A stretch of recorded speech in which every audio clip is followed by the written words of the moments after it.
Hi everyone, welcome back. I admit it, I'm cheating. I did record my budget with me and my realistic how to get out of debt plan. So I'm cheating and I'm re-recording the intro to those. I didn't want to post one super long video because technically it's two different things, so I am going to separate that. So this one will be the how long it's going to take me to realistically get out of debt. So I am using Excel. I hope it doesn't trigger any motion sickness with all of the moving and scrolling, zooming in and out. So that video is coming in 3, 2, 1. So I will be using my iPad. It is mirroring my desktop. This should be okay. So I started to go through some of the comments and I just want to again say thank you so much.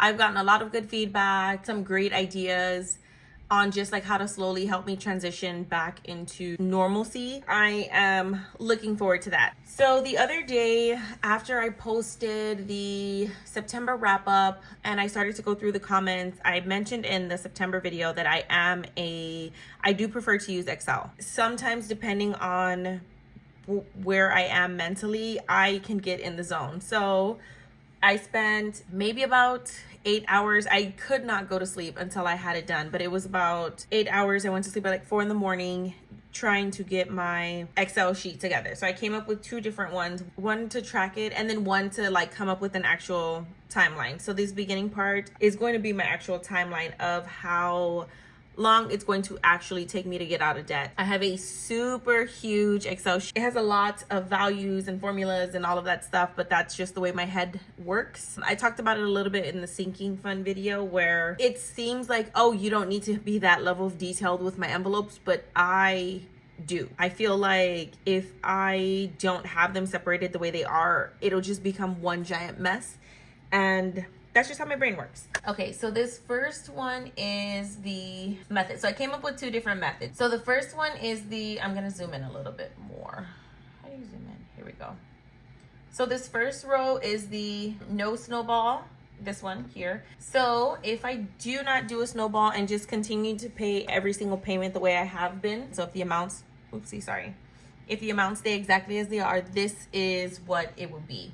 So the first loan I will pay off out of the total 17 that I have will be the 401k loan, and I'll be done with that in July of 2026. The last debt I will pay off is student loans, which is not a surprise, and I will be done with that in January 2038. The start month is August of 2023.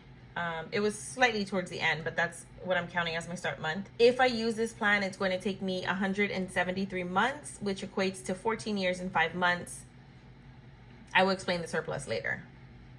So 14 years and 5 months if I do not do the snowball.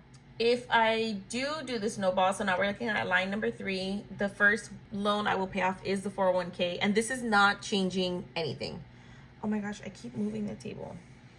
This is not changing anything. And then I'll be done same month, July of 2026. The last one will be student loans, but I will be done in September of 2029. So the difference between these 2 different repayment plans is 100 months. And if I were to do the snowball method, it would take me 6 years and 1 month. So since we started in August, September is going to be my first month of actually using the snowball. So September was a month that I paid off the Amazon card. I paid it off September 2023. I'm still projected to pay off the student loan September of 2029. And like I said, I have an Excel sheet that is formatted. You can sort of see down here, projected if nothing, 6-year plan, and then the actual tracking for me to see what I'm supposed to do. So it'll take me the same amount of time, even with paying off the Amazon one first. This surplus column, this one is pretty much using the snowball method. At the end of every month, a certain amount of money every single month will go towards my debt. For fun, we'll just say $3,000. Just say every month I allocate $3,000 towards debt alone. I can visually go through my Excel sheet and show you how to visualize the snowball, but imagine I have $3,000 a month. Okay, so I made a super quick Excel sheet to sort of visually explain what the snowball method is. And I want to explain this before I get into the surplus on my debt tracker. So here is a list of just say 4 debts. The first one you owe is has balance of 250. This one has 1,000, this one has 5,000, and this last one has 7,000. And let's just say these are the minimum payments. So for this is regular if there's no snowball involved. So month one, you're gonna pay a total of $250, and that's the total of these four. It's 25 plus 50 plus 75 plus 100 equals 250. So you're making your payments, la la la la la. So by month 10, you will be done with debt number one. So then you focus on the remaining three. But now your monthly payment towards debt is $225. So you keep going, la la la la la. You keep going, and then at month 20, you'll pay off the second debt. And then starting that following month, your monthly payment towards debt is $175 because you're only paying on 2 cards. So you keep going, and then, wow. At the end, at month 67, instead of owing 75, it's 50. I forgot to change it, but at month 67, you'll be done with the third debt, and then finally at month 70, you'll be done with the fourth. So that's how long it'll take. So 70 months. If you were to do the snowball method, you start off the same. So debt number one, we still owe $250. All of the numbers are the same. So at month 10, just like the other one, we will be done with paying the first debt off. So instead of saving or putting that $25 somewhere else, you put it towards the next payment. So this minimum payment has now gone up to $75 because it's 50 plus 25. So you keep going. Oh, this one's done at month 17. And then once you're done, that following month, you add the $75 now because it's the minimum of the first 2 payments to the third debt. And you keep going, and you're going. And then at 42 months, you'll be done with the third one. And then you add the minimum payment of these 3 that you already paid off to your fourth debt. And you can see the entire month, you're still paying the same $250. It's just the way that you're allocating the $250 to your debt. So that is the snowball method. In this case, you'll be done in 54 months instead of 70 months. So this difference, surplus, is how big my snowball is and how much money I will have at the end of whatever my projected balance will be at that month. So I have an Excel sheet and it does all the math for me. So the difference between this first one, which is just snowball, and then the bottom will start to track me by month and then how much progress and if there's any change. So while it'll take me the same amount of time, even though I paid off my Amazon card last month, the difference will be, what is that, like $420? At the end of that final payment, I will have an additional $420-ish extra because my snowball is just that much bigger, if that makes any sense. I just wanted something to be able to track, like, hey, if I paid off my Amazon card so many months in advance, why is it still 6 years and 1 month? But this is the realistic time frame. I know it's a lot, but I warned you. And if you throw up because of the moving, I don't know what to say. Okay, so this is the no snowball method, and I think this is what everyone wanted to see as far as like realistic timeline, because while I want to be done in 23 months, I know that that is a very aggressive goal to have.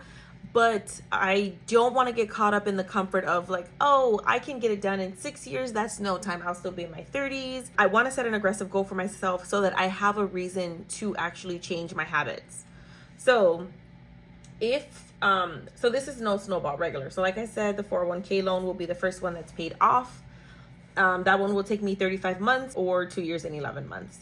And then they go down in the order that they will be paid off. And then finally, and how long it'll take.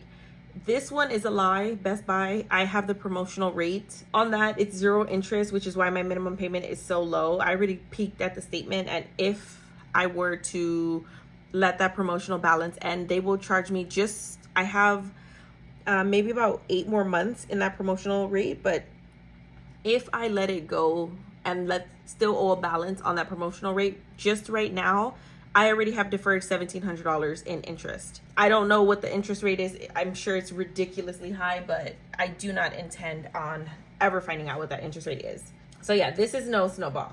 Stay with me. I warned you. I'm so sorry about the scrolling. If I do the snowball method, oh, I forgot. Before I move on from here, I did have to add a minimum payment for my mom. I don't pay her anything, and I honestly don't have to. I just don't like the idea that at one point in time I owed her money. So I just did one of $100. In the actual snowball, I did a true reflection. I do not pay her anything, which is here, and it'll take me 73 months. And then this is the order that the cards will be paid off in with their current minimum payments. And this only works if I stick with this payment. So just say the Apple card. I think I owe like just over $2,000, but if I were to follow the the credit statements minimum payment, eventually they drop down. So they don't stay at 75 forever, but this plan only works and I'll get out in 6 years if I keep these payments exactly as they are right now.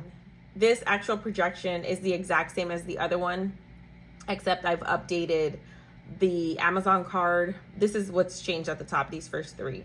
The Amazon card was paid off first, and it took me 1 month to pay that off. The Apple card, based on this only, not changing anything, 29 months, so almost 2.5 years, and then it goes down, but the end time is exactly the same of 6 years and 1 month. So I think that's the biggest thing that everyone was sort of like looking for, of a more realistic plan. So I have a plan, and yes, I know I only paid off $16 in my last month. I think I started the August one knowing that my budget was not an actual budget. It wasn't working for me, and I just wanted a realistic place to start. I feel like it's like going to the gym and expecting you to be able to, like, I don't know, bench press or dead, I don't know the moves, but like bench press 300 pounds on your first day. Absolutely not.